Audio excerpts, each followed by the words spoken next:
For nearly a century, the name Murdaugh was synonymous with law and power in South Carolina's Low Country. It was more than just a family name. It was an institution, a legal dynasty that held sway over the 14th Judicial Circuit for an astounding 87 years. From 1920 until 2005, 3 successive generations of Murdaugh men served as the circuit solicitor, the region's chief prosecutor. They were the law. Their influence was woven into the very fabric of the community, creating a perception of untouchability that few dared to question. This long-standing power meant that when you dealt with a Murdaugh, you were dealing with someone who held immense influence over justice in that part of the state. This legacy of control extended far beyond the solicitor's office.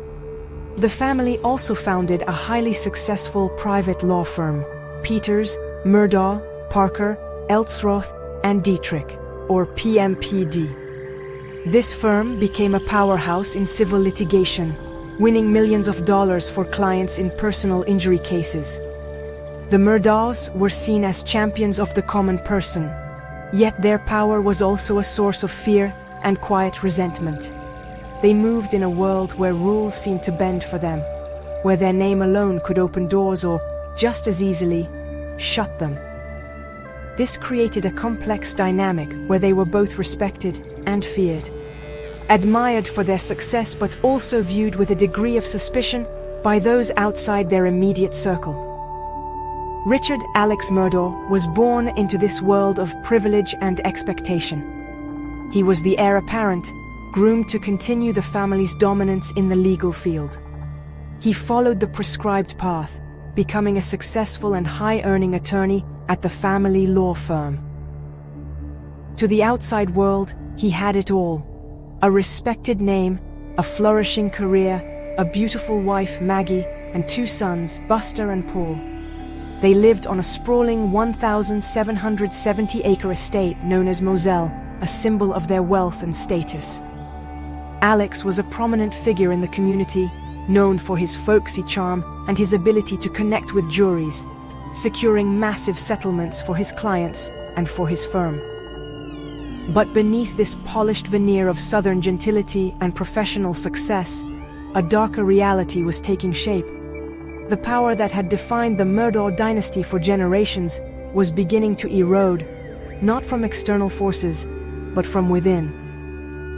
Alex Murdaugh was harboring deep, dark secrets that threatened to bring the entire empire crashing down. The immense pressure to uphold the family name, coupled with his own personal demons, had set him on a destructive path. The very foundation of the Murdaugh legacy, built on law and order, was about to be irrevocably shattered by the actions of one of its own, leading to a tragedy that would capture the nation's attention. On the surface, Alex Murdaugh was the epitome of success and a pillar of his community. As a partner at PMPD, he was a formidable trial lawyer, known for his persuasive abilities and his knack for winning large financial awards. He was a man people turned to in times of trouble, a powerful ally who could navigate the complex legal system with ease. His life seemed idyllic, filled with hunting trips on his vast estate, social gatherings, and the comforts that came with immense wealth and a legendary family name. He projected an image of a devoted family man and a successful professional, someone who embodied the very best of the Low Country's established elite, carrying on a tradition of public service and legal prowess. However, behind this carefully constructed facade, Alex was living a completely different life. For years, he was secretly battling a severe and costly addiction to opioids, a dependency that spiraled out of control and demanded an ever-increasing supply of cash. This addiction became the driving force behind a staggering campaign of financial fraud. To fund his habit and maintain his lavish lifestyle, he began systematically stealing money. He stole from his own law firm, he stole from his partners, and, most callously, he stole from the vulnerable clients he was supposed to be representing. These were people who had suffered terrible injuries and trusted him to secure their futures, only to have their settlement funds diverted into his personal accounts. The scale of his deception was breathtaking. Over nearly 2 decades, Alex Murdaugh managed to embezzle millions of dollars, creating a complex web of fake accounts and fraudulent schemes to cover his tracks. He exploited the trust that his family name afforded him, using his position of power to manipulate financial institutions and legal processes. He would convince clients to make settlement checks payable directly to him or to a fraudulent account he controlled called Forge, a name that sounded deceptively like a legitimate financial services company. This double life required constant maintenance, a juggling act of lies and deceit to keep his colleagues, his family, and his victims in the dark about his spiraling criminality. This secret existence was a ticking time bomb. The financial pressures were mounting, and his schemes were becoming more desperate and harder to conceal. The man who appeared to have everything was, in reality, drowning in debt, addiction, and the constant fear of being discovered. The respected lawyer was a con artist, and the loving family man was a fraudster on a grand scale.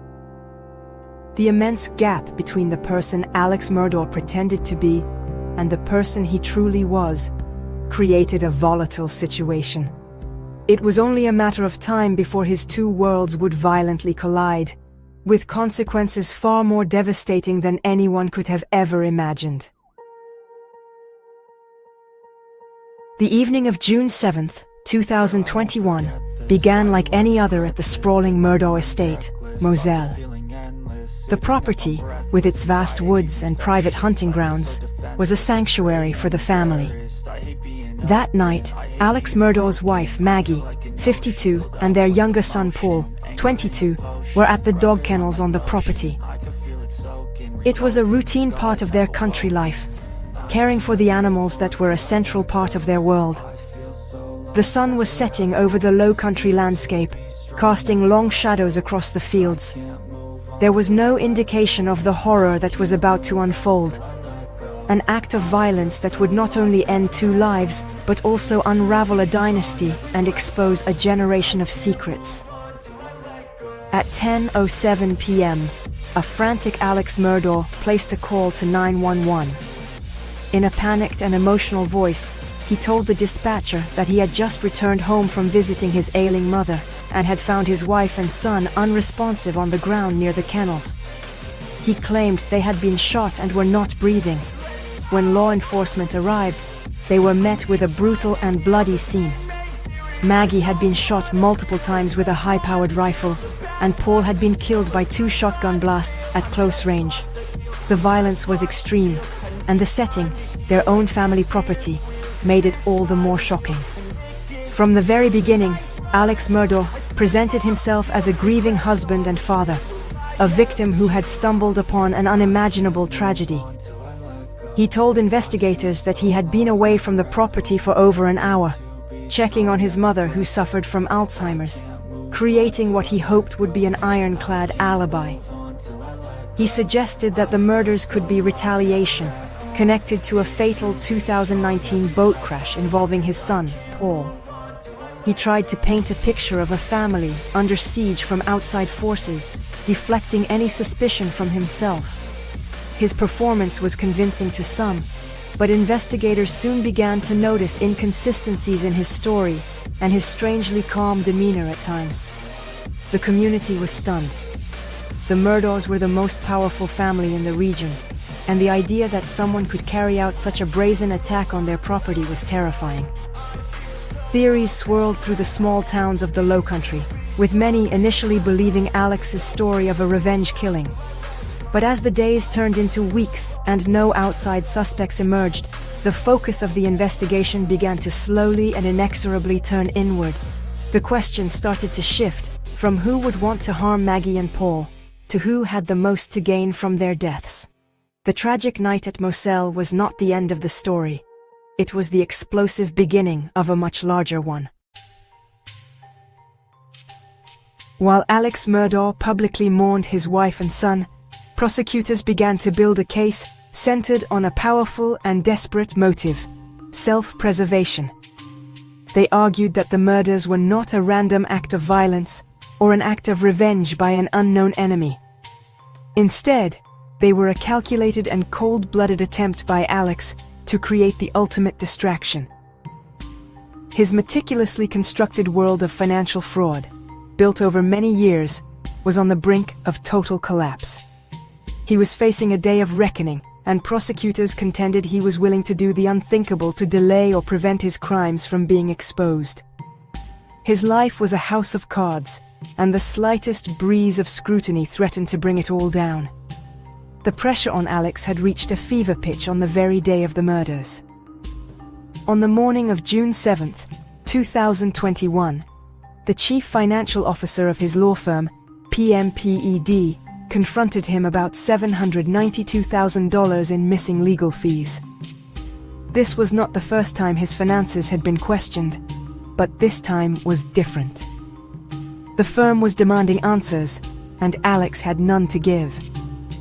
This confrontation meant that his years of theft were about to be laid bare, leading to his disbarment, public humiliation, and likely criminal charges. The career and reputation he had built, propped up by stolen money, were about to be destroyed, and the Murdaugh family name would be forever disgraced. In addition to the pressure from his law firm, Alex was also facing a looming civil lawsuit related to the 2019 boat crash that had killed a teenage girl, Mallory Beach. His son, Paul, had been driving the boat while allegedly intoxicated. A court hearing was scheduled for later that week, where Alex's personal finances were set to be examined in detail. This financial discovery process would have almost certainly uncovered the millions he had stolen. The lawsuit threatened to expose the very crimes he had worked so hard to conceal. The walls were closing in on him from every direction, creating a perfect storm of personal and professional crises. Prosecutors argued that in Alex's twisted logic, the brutal murder of his wife and son would serve as a tragic diversion. It would make him a figure of immense sympathy, a grieving victim rather than a criminal suspect. He hoped the ensuing chaos and outpouring of support would halt the financial investigation at his law firm and delay the boat crash lawsuit indefinitely. No one, he might have reasoned, would have the heart to pursue financial matters against a man who had just lost his entire family. The murders were, in this theory, a desperate, last-ditch effort to create a smokescreen, buying him time and generating a wave of pity that he hoped would wash away his sins. For more than a year, Alex Murdaugh maintained his alibi. He insisted to everyone, law enforcement, his family, and the public, that he was nowhere near the dog kennels when Maggie and Paul were killed. He claimed he had taken a short nap after dinner and then driven to his mother's house in Alameda, only to return home later to the horrific discovery. This story was his shield, the central pillar of his defense against any suspicion. He repeated it consistently, hoping that the lack of direct physical evidence, like a murder weapon, would make it impossible for investigators to disprove his account. For a long time, it really seemed like he might get away with it, as the investigation appeared to stall. But then, the breakthrough in the case came from an unexpected source: Paul Murdaugh's own cell phone. Shortly before he was killed, Paul had recorded a short video at the dog kennels. He was trying to capture a video of a friend's dog, which had a tail problem, to send to the owner. In the background of that video, which was time-stamped at 8:44 p.m., just minutes before the estimated time of the murders, 3 distinct voices can be heard. 2 of them belonged to Paul and his mother, Maggie. The third voice was unmistakably that of Alex Murdaugh. This crucial piece of evidence completely shattered his alibi, placing him at the scene of the crime with the victims just moments before they were shot. When confronted with the video during his trial, Alex was forced to admit that he had lied for 20 months. He confessed that it was indeed his voice on the recording, and that he had been at the kennels with his wife and son that night. He claimed he lied because his long-term opioid addiction had made him paranoid and distrustful of law enforcement. He feared that his presence at the scene, combined with the other pressures he was facing, would make him the primary suspect. But, the admission was a devastating blow to his credibility. It proved he was capable of lying about the most critical detail of the entire case, leaving the jury to wonder what else he was lying about. Beyond the cell phone video, other pieces of circumstantial evidence began to form a compelling narrative. The housekeeper, Blanca Turrubiate Simpson, testified about Alex's unusual behavior, noting that the morning after the murders, he was more concerned with encouraging her to straighten up the house than with the investigation. She also testified that he had suggested she tell police he had been wearing a different shirt the night before, which raised further suspicion. Investigators also noted the lack of any unidentified tire tracks or footprints at the secure family estate, suggesting the killer was someone who belonged there. Each piece of evidence, when viewed together, pointed directly at the grieving husband and father as the perpetrator. In January 2023, the murder trial of Alex Murdaugh began in Walterboro, South Carolina, captivating, honestly, both the nation and the world. The proceedings were broadcast live and, millions tuned in to watch the dramatic downfall of a once powerful legal scion. The prosecution laid out its case methodically, painting a portrait of a desperate man willing to murder his own family to cover up his extensive financial crimes. They presented a mountain of circumstantial evidence, including that damning cell phone video that placed Alex at the murder scene, testimony about his mounting financial pressures, and forensic analysis of the crime scene that suggested an intimate, personal attack rather than one carried out by a stranger. The trial was filled with emotional and riveting testimony from a wide range of witnesses. Friends and family members took the stand, some testifying for the prosecution and others for the defense. The Murdaugh's housekeeper provided key details about Alex's strange behavior immediately following the murders. Financial experts detailed the complex web of theft he had orchestrated over many years. But really, the most dramatic moment of the trial came when Alex Murdaugh himself decided to testify in his own defense. It was a high-stakes gamble, giving prosecutors the chance to cross-examine him directly about his lies and inconsistencies, a decision many legal analysts viewed as a critical error. On the stand, Alex admitted to lying about his alibi and to stealing millions of dollars, but he steadfastly denied killing his wife and son. He broke down in tears multiple times, portraying himself as a loving but flawed man who had been destroyed by his opioid addiction. However, under a blistering cross-examination, his composure cracked. He became evasive and argumentative, and his explanations for his lies seemed to crumble under scrutiny. His admission that he had lied for over a year about his whereabouts on the night of the murders severely damaged his credibility with the jury. The man who had built a career on his ability to persuade juries was now failing to persuade the most important one of his life. After 6 weeks of testimony, the case went to the jury. The world watched and waited. In a remarkably short amount of time, less than 3 hours, the jury returned with its verdict. On March 2nd, 2023, Alex Murdaugh was found guilty of 2 counts of murder for the killings of Maggie and Paul, as well as 2 related weapons charges. The following day, Judge Clifton Newman handed down the maximum sentence, 2 consecutive life sentences in prison without the possibility of parole. The judge told Murdaugh that he would have to see the faces of his wife and son when he tried to sleep at night. The verdict marked a stunning and absolute fall from grace for a man who once stood at the pinnacle of power and influence. The murder investigation did more than just expose a killer. It lifted the lid on a Pandora's box of financial crimes that were, honestly, staggering in their scope and audacity. While Alex Murdaugh was on trial for his life, separate state and federal investigations were meticulously untangling the vast web of deceit he had spun over nearly 2 decades. Investigators discovered that Murdaugh had stolen an estimated $9.3 million through a variety of sophisticated and brazen schemes. He preyed on the very people who had placed their trust in him, exploiting his position as a lawyer to enrich himself and fund his addiction. The man who portrayed himself as a champion for the injured was, in fact, their worst enemy.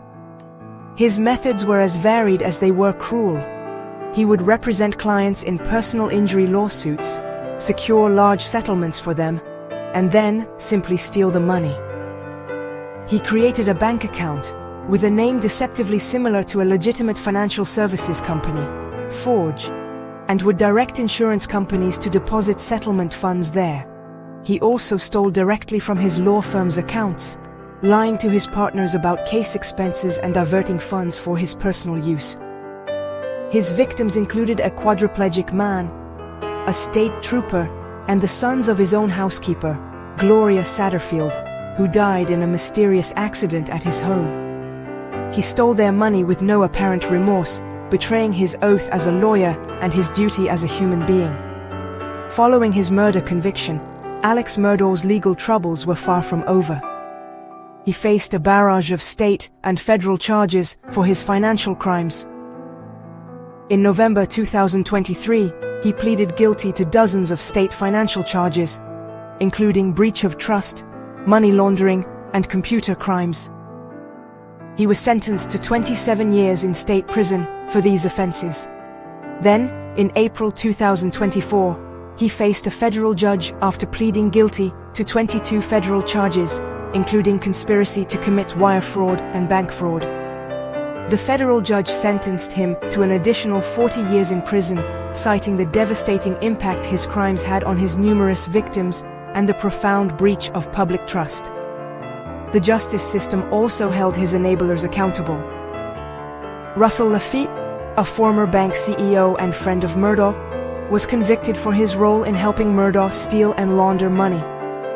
He was sentenced to lengthy terms in both federal and state prison in late 2025.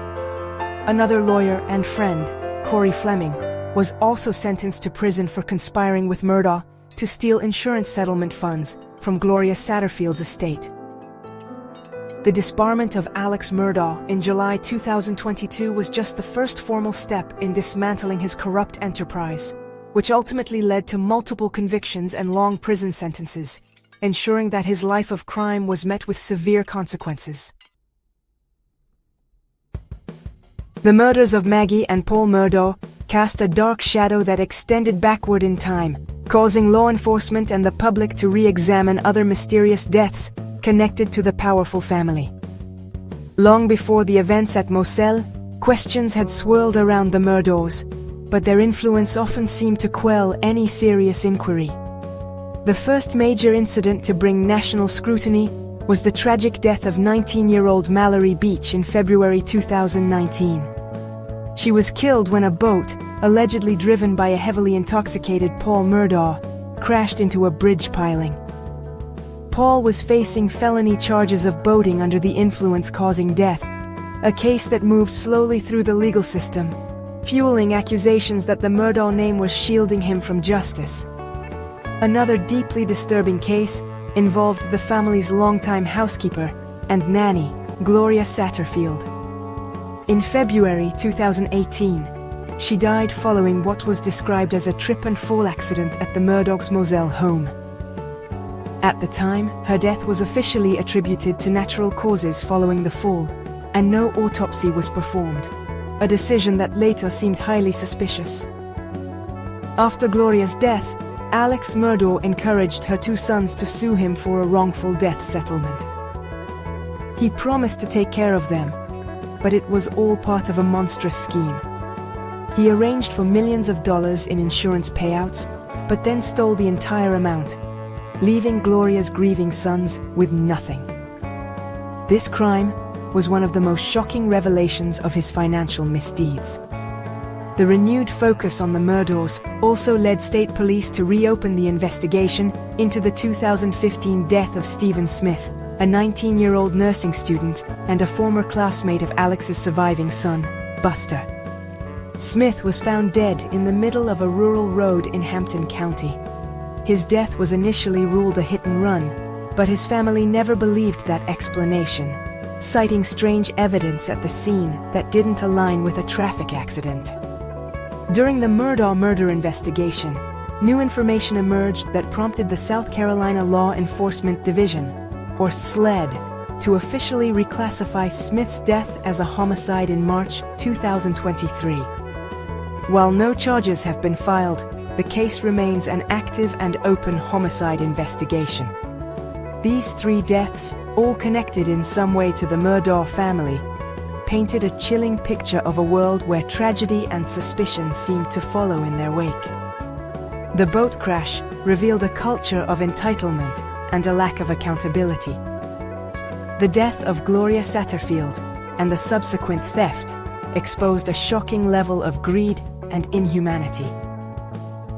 And the unsolved death of Stephen Smith continues to raise troubling questions about what other secrets might be buried in the low-country soil.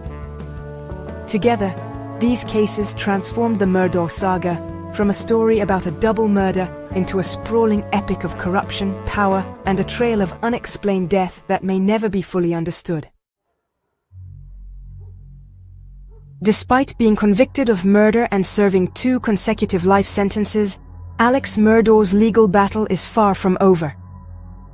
Immediately following his conviction, his defense team began working on an appeal, determined to secure a new trial. Their efforts gained significant traction, with explosive allegations of jury tampering against the Colleton County Clerk of Court, Becky Hill.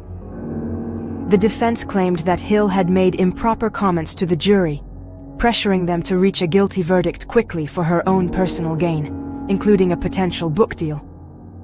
These accusations cast a shadow over the integrity of the trial and set the stage for a dramatic post-conviction hearing. In January 2024, a judge heard testimony from jurors regarding Hill's alleged misconduct. While the judge concluded that Hill had indeed made inappropriate comments and was not completely credible as a witness, he ultimately ruled that her actions did not directly influence the jury's verdict. He therefore denied Murdaugh's request for a new trial.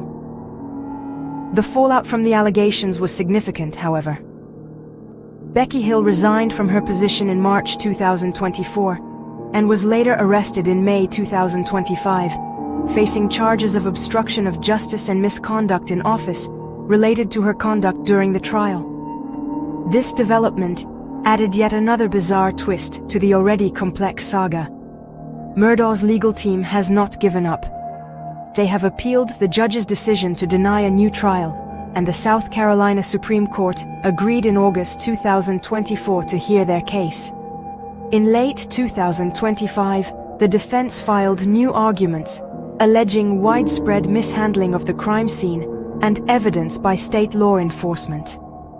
They claim that investigators failed to collect key fingerprints, ignored unidentified tire tracks, and contaminated crucial DNA and cell phone evidence, thus preventing Murdaugh from receiving a fair trial. The case remains active and is slowly making its way through the state's highest court, leaving the finality of the murder conviction in question. As of today, November 23, 2025, Alex Murdaugh remains incarcerated, serving concurrent federal and state sentences for his financial crimes, while he awaits the outcome of his murder conviction appeal.